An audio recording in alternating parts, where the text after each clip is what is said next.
कहा जाए कि परमात्मा के तो दर्शन आसानी से हो जाएंगे, परंतु क्या तुम कोई मूल्य चुकाना चाहते हो? मूल्य चुका पाओगे? तो व्यक्ति कहता है, मूल्य मूल्य क्या चुकाना है, हमें तो सिर्फ दर्शन ही करने हैं, हम क्यों मूल्य चुकाएंगे। अगर कहा जाए कि आप सिर्फ 1 घंटा अपने भजन के लिए निकाल लीजिए, सिर्फ परमात्मा का भजन करें, गीत गुनगुनाएं, परमात्मा को याद करें, तो व्यक्ति कहता है कि मेरे पास समय ही कहाँ है, घर के झंझट इतने हैं, झगड़े इतने हैं, इतनी सारी बातें हैं, काम धंधा है, कैसे समय निकलेगा। अगर बोला जाए कि आप ध्यान कीजिए, योग कीजिए, परमात्मा की भक्ति कीजिए, परमात्मा को याद कीजिए, तो व्यक्ति कहता है ध्यान तो कभी लगता ही नहीं है, विचार कहाँ किसी के बंद हुए हैं, हमारे तो विचार कभी बंद हो ही नहीं पाएंगे, हम कभी शून्य में प्रवेश कर ही नहीं पाएंगे। लोग उसके लिए ट्राई भी नहीं करते हैं, एफ़र्ट ही नहीं डालते हैं, उसके लिए थोड़ी सी मेहनत भी नहीं करते हैं। मूल्य नहीं चुकाना चाहता कोई भी व्यक्ति। लेकिन अगर कहा जाए कि कुछ देर घूमकर आ जाते हैं, सिनेमा चले जाते हैं, किसी मॉल में घूम के आ जाते हैं, तो हर व्यक्ति के पास समय हो जाता है, लगता है कि घूम फिर के आ जाएं, थोड़ा अपने आप को एंटरटेन कर लें। तो रिलैक्सेशन बाहर की दुनिया में ढूंढते हैं, परमात्मा में नहीं ढूंढते। कई बार लोग कहते हैं कि पहले के ज़माने में मिलते होंगे परमात्मा, सतयुग की शायद बातें होती होंगी, अब कहाँ मिलते हैं, अब तो बड़ा कठिन है। परमात्मा कभी किसी युग में कम या ज़्यादा थोड़ी ना होते हैं।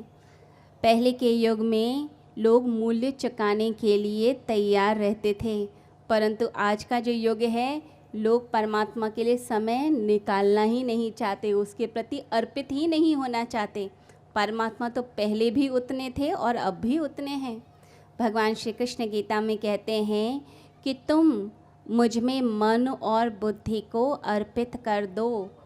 जब मन और बुद्धि को हम अर्पित कर देते हैं, फिर होता है चमत्कार जीवन में। भगवान भक्त की परिभाषा बताते हैं, मयि अर्पित मनो बुद्धिर्यो मत भक्तः स मे प्रियः। यानी वो भक्त जो अपने मन और बुद्धि को मुझ में अर्पित कर देता है, वो मुझे बहुत ही प्रिय है। भगवान आपसे ये नहीं कहते कि आप धन दे दीजिए, आप कोई चीज़ छोड़ दीजिए। भगवान तो सिर्फ एक ही बात कहते हैं कि तुम अपना मन मुझे दे दो।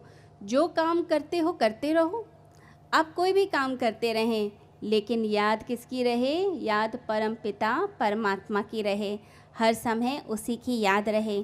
तो अपने आप को अर्पित कर देना, अपने आप को समर्पित कर देना परमात्मा के चरणों में। जो ये कर देता है, उसकी ज़िंदगी में एक रूपांतरण आता है। क्या रूपांतरण आता है? उसका कर्ता भाव चला जाता है। यानी मैं कुछ नहीं कर रहा, करने वाला कौन है? करने वाला मेरा पिता परमात्मा, जो प्रेम का सागर है, वो मुझे प्रेम देता है। फिर मुझे किसी से प्रेम मांगने की ज़रूरत नहीं, किसी से आनंद मांगने की ज़रूरत नहीं, किसी से सुख शांति मांगने की ज़रूरत नहीं। मुझे देने वाला तो मेरा पिता परमात्मा बैठा है।